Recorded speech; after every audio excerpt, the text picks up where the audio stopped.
A perusal of the Council on American-Islamic Relations 2017 Hate Report, entitled The Empowerment of Hate, shows that this report was never meant to be read. Reports like CAIRs are meant to be passed around, waved about, and talked over. However, to actually read CAIR's paper will cause, frankly, anyone considerable confusion. CAIR throws pie charts at us from their report, and the pointy histograms are getting bigger. This is all under the scare headlines, saying that anti-Muslim incidents have surged by nearly 600%, and this is all due to Donald Trump's rhetoric. A breakdown of the type of incidents CAIR collected is as follows: 18% for harassment, complaints about the FBI, 15%, employment issues, 13%, hate crimes, 12%, and denials of religious accommodation, 8%. But that only adds up to 66%. Where is the other 34%, which is more than a third? No one knows. Looking at the hate crime case studies that CAIR provides gives some answers to what CAIR considers a hate crime. The picture on the facing page of CAIR's section on hate crimes shows a letter that is not a hate crime. CAIR's hate crime examples include things that do not involve Muslims at all. Reverend Dr. William Barber is a minister and civil rights leader. He's the president of the North Carolina NAACP. He spoke at the Democratic National Convention the night Hillary Clinton accepted the presidential nomination. According to CAIR's report, admitting Christian refugees into the country would be in violation of the Constitution. Among the hate crime stories CAIR includes is that of Denzel Johnson, who shot a Muslim in the arm after supposedly calling him a Taliban bitch. In Ohio, an armed man shot a 16-year-old student who was walking home. The student was wearing an Islamic head covering called a kufi, and the perpetrator yelled terrorist at him before pulling the trigger. He was arrested, charged, and was reported as being cooperative. He admits to the shooting, but denies saying any epithets and is in fact claiming self-defense. Police are not charging Johnson with a hate crime, but ethnic intimidation instead. Particularly noteworthy in this story is where we learn who Johnson's roommate is.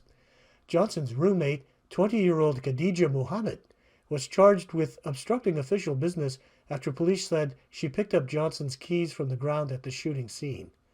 The fact that Johnson is rooming with a 20-year-old Muslim girl who is supportive of him to a fault, maybe even in love with him, makes one doubt whether this is a hate crime or a modern version of West Side Story. Two things immediately jump out about this story. First, two dangerous teenagers did this. They're not part of an organized movement. They're not Trump supporters. In fact, they were chanting ISIS when they attacked Mujbar Rahman. This is significant because it never occurs to CAIR that things like ISIS could be the source of the Islamophobia that they are detecting. Hey, what are you doing? Are you ISIS? Are you ISIS? Are you Muslims? He didn't say nothing. He started walking. Once he started walking, they just started hitting him from the behind. And what Donald Trump is saying, and other politicians are now condemning what Donald Trump is saying, is openly inciting this kind of violence. Well, that's what he says. But what we now know is black teenagers assaulted Mr. Rahman. Black teenage Trump supporters? I doubt that. They didn't say Trump when they attacked. They said ISIS. Moving now to the cold, hard streets of Chicago, where even the women are fierce, as two chador-clad Muslimas found out. There is cell phone video of the couple locking themselves in their car as the female assailant tries to get at them while calling them ISIS bitches. You're ISIS bitch. Shut up! Give me. I'm gonna kill you. Forgive me. She kicked my car. Damra's mom blames one person for their recent troubles.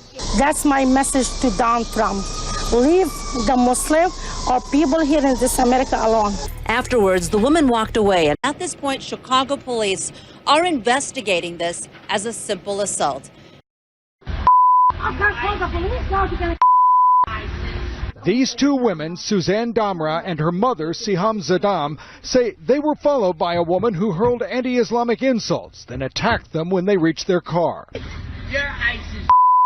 The two women say their alleged assailant scratched their car and attempted to pull the mirror off the passenger side door. She kicked my car. She spit in my window. That's what I got from Donald Trump.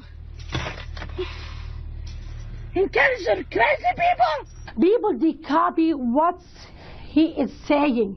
And they think, okay, he gonna make the white people more powerful. Their alleged assailant is well known in the neighborhood and is known to investigators as well. Police confirmed they do have a name and said they are waiting for the women to swear out a complaint. Live in the newsroom, Phil Rogers. There are a number of salient points here. First, the police say they know who this person is. Second, they say that area residents know who she is too. This suggests that she may be a mentally challenged homeless person and not a white supremacist. Thirdly, police are treating this as simple assault pending the filing of a hate charge. So this is only a hate crime according to CAIR. And finally, there is the important detail that despite CAIR claiming the rise in anti-Muslim incidents is due to Donald Trump's rhetoric, Trump's name never comes from the assailant. Instead, we hear the term ISIS. According to CAIR, they are to be the arbiter of curricula in public schools.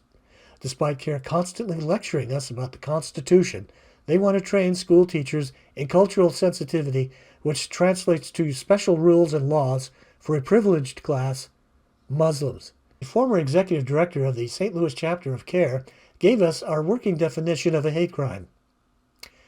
That's the nature of hate crimes. They don't target one specific individual or family. The hate crime itself has implications for a group, and the effects happen to everybody within that community. CAIR's own report meets this definition. CAIR is attacking Donald Trump and his followers by using fraudulent statistics and accusing him of incitement. Again from CAIR's report, which states that hate speech includes both speech that qualifies as incitement and speech that makes incitement possible by conditioning its audience to accept, condone, and commit violence against people who belong to a targeted group. It is clearly incitement when you tell a credulous audience that there is an epidemic of hate directed at them when actually there isn't.